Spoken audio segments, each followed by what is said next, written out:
come to that moment, I get to finally wrap up my Indiana Jones run through before Dial of Destiny. So let's go ahead and talk about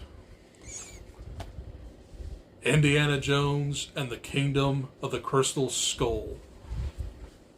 And this, at first, was a sequel nobody asked for. So let's get into it. So, this movie released in 2008, and this movie came out the summer before I became a senior in high school. So I really just dated myself. But anyway, this is still directed by Steven Spielberg, and it still has that indie magic. But this movie takes place in 1957, and it's very Cold War era, where it's just like the U.S. versus the USSR, and you get that aesthetic throughout this whole movie. And let's talk about how this thing begins. You are first introduced to Irina Spalko, played by Cate Blanchett, and there's like this warehouse, and they're trying to find this ancient relic that may have come from like another world. So they find a way to like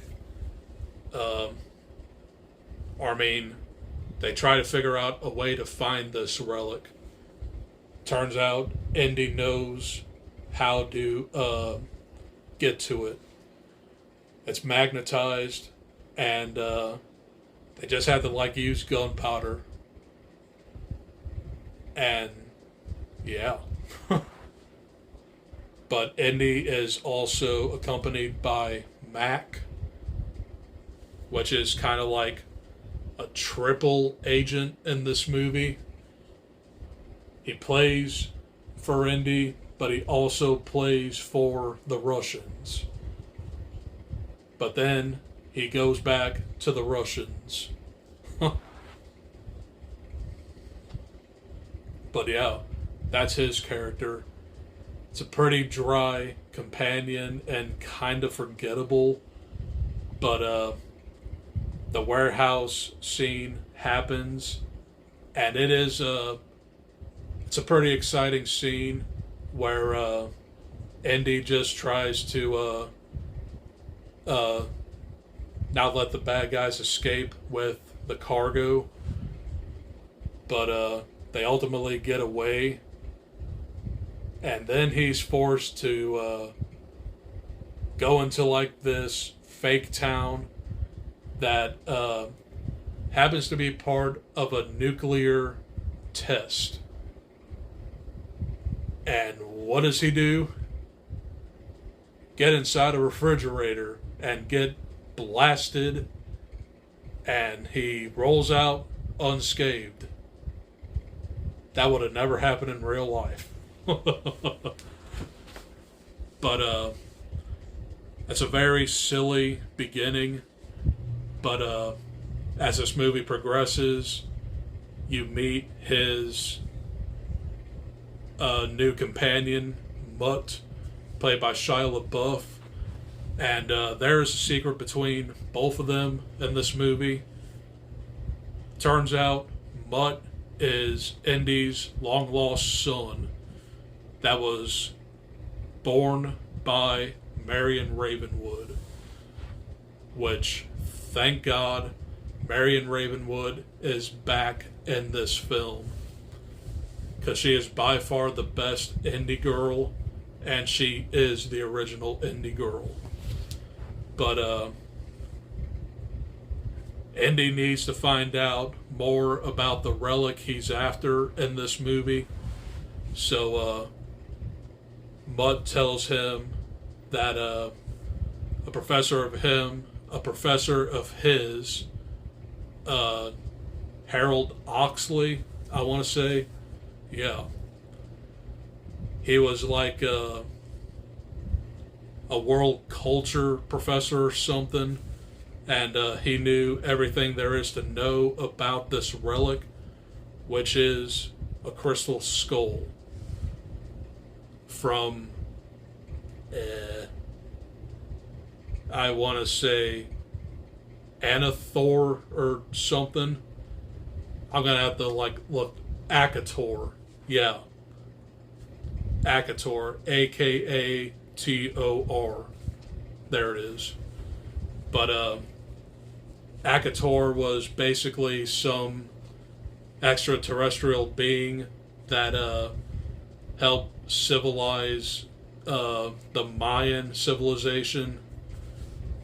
They helped nourish their village and help with sustenance and all that. And that's what they're after. And this is a very solid adventure film, but it could be the weakest because it's a sequel nobody asked for, and you kind of get a very disappointing ending where Akator is an alien and his 12 disciples just come together and destroy Irina Spalko because she wanted to know everything. But yeah, so getting back to this whole adventure, they're forced to go to Peru and find this thing. And yeah, Indiana Jones stuff starts happening. I really do have a soft spot for this one, but it is not Raiders or The Last Crusade. I mean, it might even be below Temple of Doom for me, but yeah. I still really do enjoy this film, though. It was kind of fun to do like a rewatch of the franchise to bring it back. And I'm very glad that I did, because I'm looking more forward to Dial of Destiny now. But yeah. Overall, this movie is enjoyable, but it just doesn't have the quality of Raiders or The Last Crusade. But there is a standout scene in here that can be polarizing, but it is pretty fun to watch, and it is the jungle chase scene. Some of the effects don't look really good at all, but it is a very exciting scene. And then it ends where Spalko's left-hand man gets devoured by fire ants. And when he's in the fire ants, that don't look good at all. But overall, I really do enjoy this film, but it is definitely the weakest one. Well, I'll see where it lands once I see Dial, but yeah. But right now, I'm going to go ahead and give Indiana Jones and the Kingdom of the Crystal Skull a B-. Yeah, I know that's polarizing, but it's still a really fun movie. So, there you have it, folks. My 4 singular reviews of the Indiana Jones quadrilogy leading up to the Dial of Destiny. But I'm gonna see the Dial of Destiny on Thursday, so expect a review for that by the weekend. And yeah, that's all I got for this video. I'll see you guys in a minute for one more video. That's finally going to be my review for No Hard Feelings, a movie that I've been really wanting to talk about since I saw it like last week. But you'll get my full thoughts here in a minute. But otherwise, that's all I got for you guys. I'll see you guys in a minute. Adios. Peace.